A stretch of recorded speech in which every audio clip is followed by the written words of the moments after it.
Bom dia, boa tarde ou boa noite, meus alunos. Eu não sei que horas vocês vão ver este vídeo. Aqui é Abraão, professor de História da Escola Cassiano Ribeiro Coutinho, e venho falar um pouco para vocês sobre o projeto de educação remota emergencial, que é o que nós estamos fazendo neste momento, para assim vocês não perderem dias letivos com este isolamento social, porque nós não podemos ter o contato físico nesse momento, mas isto não é sinônimo, isto não é a mesma coisa de vocês não terem aula, não terem dias letivos.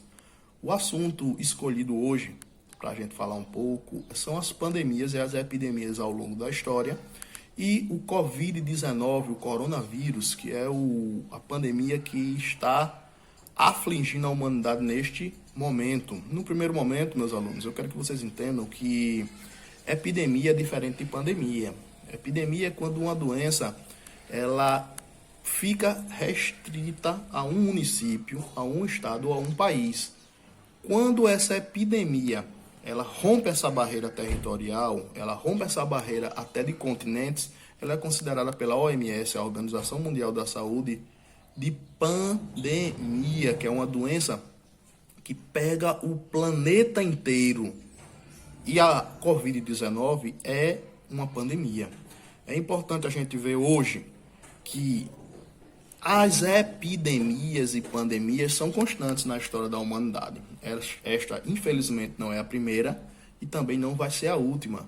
Ao longo da história, a humanidade já experimentou epidemias do próprio Covid-19, da gripe suína, da gripe aviária, do ebola, da varíola. Várias cepas de varíola já matou milhões e milhões de pessoas aqui nesse planeta Terra. Temos também a peste negra, que foi a epidemia, a pandemia que matou mais gente ao longo da história. Uma estimativa diz que ela matou mais de 200 milhões de pessoas. E isso é um número muito elevado. Para vocês terem uma ideia, o Covid-19, que é o coronavírus, até agora, que não terminou ainda a pandemia, ele já matou ao longo do planeta 165 mil pessoas. Isso atualizado agora, dia 19/4/2020. Feito esse breve histórico, agora a gente tem que falar um pouco sobre o Covid-19 em si. O Covid-19 teve a sua origem na China, mais especificamente em um mercado de animais. Começou no final de 2019 e está durando ainda até o tempo presente, sem previsão de acabar.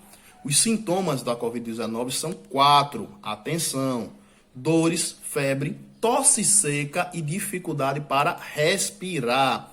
Como é a transmissão do Covid-19? É uma transmissão altíssima, feita a partir de contato físico, gotículas de saliva, tosse, objetos e superfícies infectados, ou seja, ele tem um alto contágio.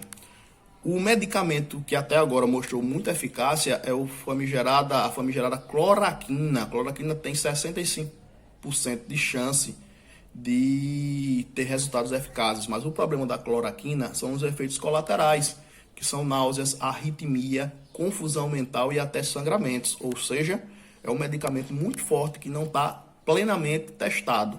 Então, ministrando esse medicamento, porque é o que mostrou mais eficiência até o dado momento. Ele tem o Covid-19, ele tem um grupo vulnerável, que é o grupo que tem o maior índice de óbitos, de morte e de letalidade, que são os idosos, são os imunodeficientes, são pessoas que têm problemas respiratórios. Essas pessoas têm que ser preservadas, porque elas são o elo fraco do Covid-19.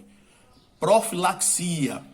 Profilaxia são os cuidados que nós devemos ter para enfrentar essa pandemia, que são 3.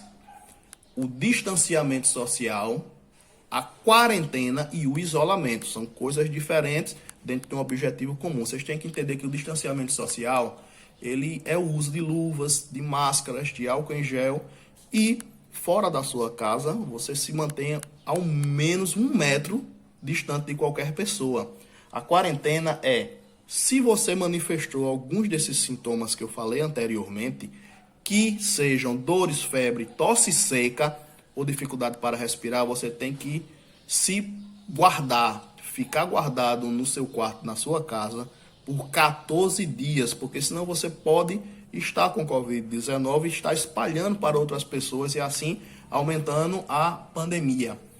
O derradeiro ponto é o isolamento. O isolamento é quando uma pessoa é de fato diagnosticada pelo Covid-19 e ela tem que ficar no sistema de saúde até ser curada e depois voltada para a sua vida comum. Há duas formas que as instituições desenvolveram para enfrentar o Covid-19. É o isolamento horizontal e vertical. O isolamento horizontal é o que o Brasil está experimentando.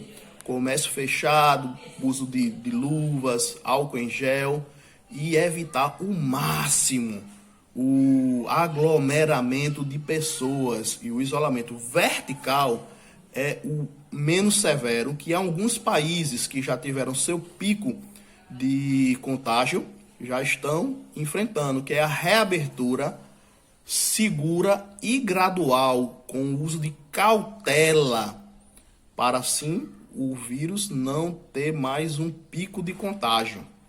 E os principais pontos, acredito eu, que já foram passados aqui nesse momento. Então, cuidemos dos mais vulneráveis, e fica a dica de que quem vai vencer essa guerra contra o Covid-19 é o país que investir mais em ciência, em saúde e infraestrutura. As palavras-chave são cautela e segurança. Fiquem em casa. Agradeço a todos pela atenção. Sigamos em paz. Sigamos as orientações oficiais das instituições. E lembrem-se que pandemias, elas vêm e vão. A pergunta não é se vai haver alguma pandemia na humanidade, mas sim quando. E quando ela chegar, é bom nós estamos preparados com ciência, com tecnologia e com infraestrutura. Fiquem com Deus, fiquem em paz e até a próxima.